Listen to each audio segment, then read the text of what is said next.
Oh, the coral pink sand dunes. One of the prettiest and awesome places on our Utah road trip, but they will also be remembered as our most scary, stressful, and crappy moments as well from the whole trip. Yes, I almost suffocated and I lost my drone. Drunk, I've never seen you clearer than now. We're flying high, floating somewhere up in the clouds.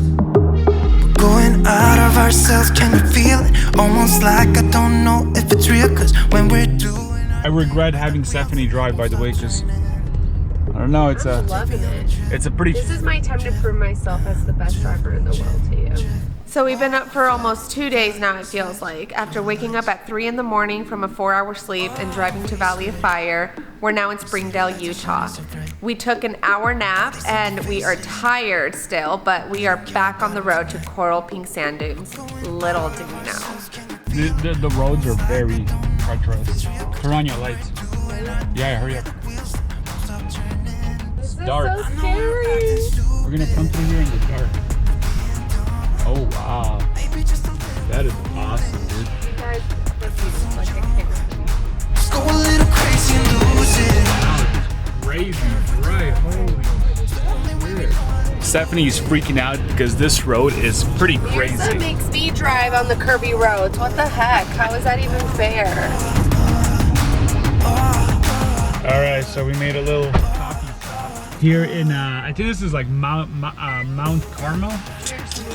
Need a little coffee espresso break. Cheers. It's been a very long 2 freaking days. I don't know if it's just me or Utah people are just very, very nice. Like, so? I just feel like there's like a different vibe. Like you go into like a restaurant or something and the servers are very like hospitable. Pay attention to that. Okay. Move forward and see what you think. All right, I will pay attention. I'm used to grumpy service. I know. I think we got used. I think Arizonans have become grumpy. Shame on you, Freaking-Zonians. The Coral Pink Sand Dunes State Park is located in Utah between Mount Carmel Junction and Kanab, south and west of the US Highway 89. The park features coral-hued sand dunes located beside red sandstone cliffs. The dunes are formed from the erosion of pink-colored Navajo sandstone surrounding the park.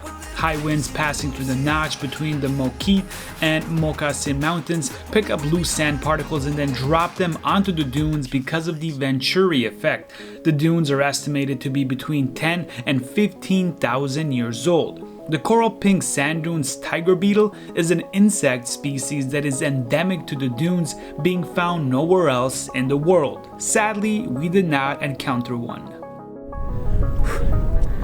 We are here at the Pink Coral Reef Dunes, right? Did I get the name correct? Not at all, Stephanie says. Where are we at right now, Stephanie? We made it to the pink coral sand dunes. I was pretty close. So this is about 1 hour away from Springdale. We are in the middle of this desert. We're gonna go up on these dunes right here, try to get some bomb-ass photos. It is so difficult to walk in the sand. And it is crazy windy here. Right, Stephanie?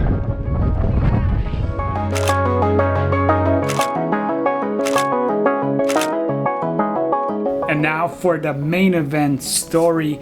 We were about 30 minutes deep into the dunes, and after a while of shooting video and photos and the sun starting to set, I decided to fly the drone once more and capture the sunset.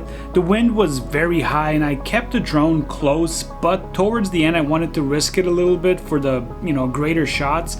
With us also running out of water and the wind picking up, the drone was blown about 700 feet away in like mere seconds. The battery started dropping very fast as it was fighting against the wind to come back.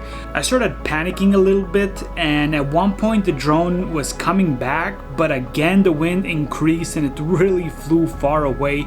As you can see here, it starts landing on its own as the battery drains completely. I remember the GPS Find My Drone feature that it has, but I was also worrying about the sun setting and us being stuck in the middle of these dunes during dark. Also, there was an issue with walking. It's just so hard to step through the sand, and I had to walk for a very long while. I decided to just go, and I took off running through the sand dunes and over them, where I had to sit on my ass and slide down the very steep ones on a few occasions.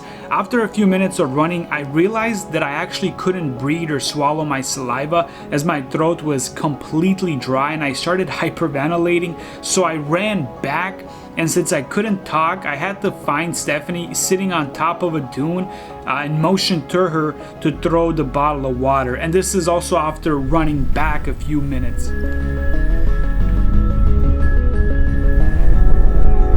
And at this point, there was only about half a bottle of water left.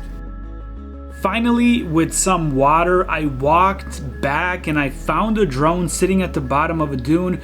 I grabbed it and I walked back about 20 minutes, I think it took me to locate the drone, and then walked 20 minutes back to Stephanie.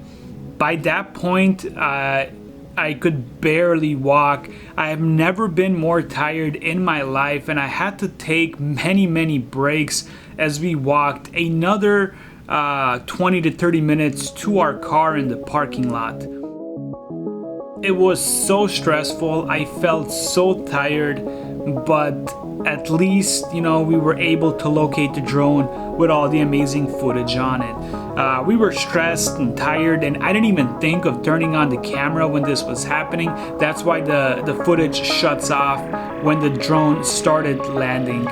But finally, we make it back to our hotel in Springdale after another hour drive, and we slept for a very long time, but at least I had recovered my drone.